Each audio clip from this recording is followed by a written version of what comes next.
Islamist groups want to attack Prince Harry, son of Britain's King Charles III, the German publication Focus Online reported, citing the findings of the German Federal Criminal Police, Bundeskriminalamt, BKA.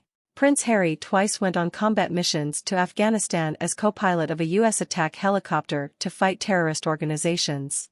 A week ago, a media portal of a prominent terrorist organization called on Muslim populations around the world to attack the British royal family to support the Palestinian liberation movement. Islamists decided to attack Prince Harry because he symbolizes the hated West and supporters of Israel, a conclusion reached by German security authorities. Islamists have called for attacks and revolutions to be used to support the Palestinians. The target should be the US and Prince Harry personally.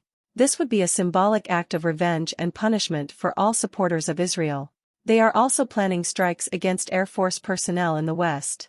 The German intelligence services see this call as inciting jihad.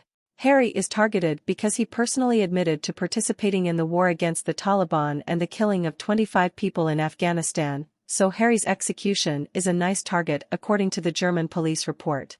After claiming in his memoirs that he didn't even see his opponents as human beings and removed them like pieces from a chessboard because he had been trained to act that way, his associates were outraged at the cynicism. With his revelations he jeopardized not only himself, but all his fellow soldiers.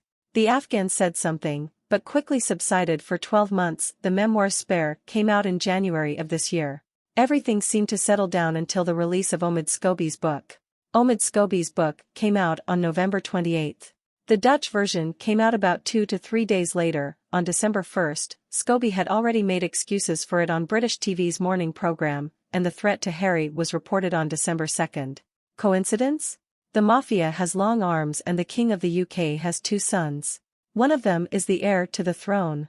If this is about jihad and revenge against hated Israel and the West, William's death will do disproportionate damage to Britain compared to the loss of Prince Harry. Only the organizers of the Games of the Unconquered will worry about him now, except Meghan, and even then not for long, until they find his replacement. The loss of William will turn the queue for the British throne upside down and do the country a damage that is hard to even imagine. Harry's chosen tactic is called spite my grandmother and freeze my ears off. He got married to spite his family, ran away from Great Britain, wrote his memoirs, made a movie, was left without money, but all the time he is waiting to be apologized to, invited to the family, given money. Maybe such a wide announcement of the assassination attempt is a step in the same direction? You don't give security, I'll be killed and you'll be sorry. It's long been known that those who really do things don't talk. They do it silently. Those who talk don't actually do anything.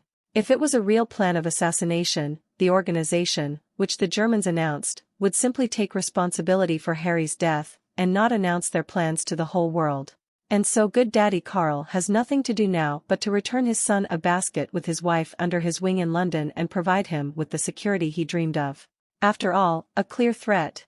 It is only strange that the information was spread by the German security service. We learned about Harry's connections with the Bundeswehr during his Games of the Unconquered. Daddy seems to have intelligence too, but it doesn't spread any information. Has the UK monarchy turned into a toothless old dog from the Lord of the Seas? What do you think? Write a comment.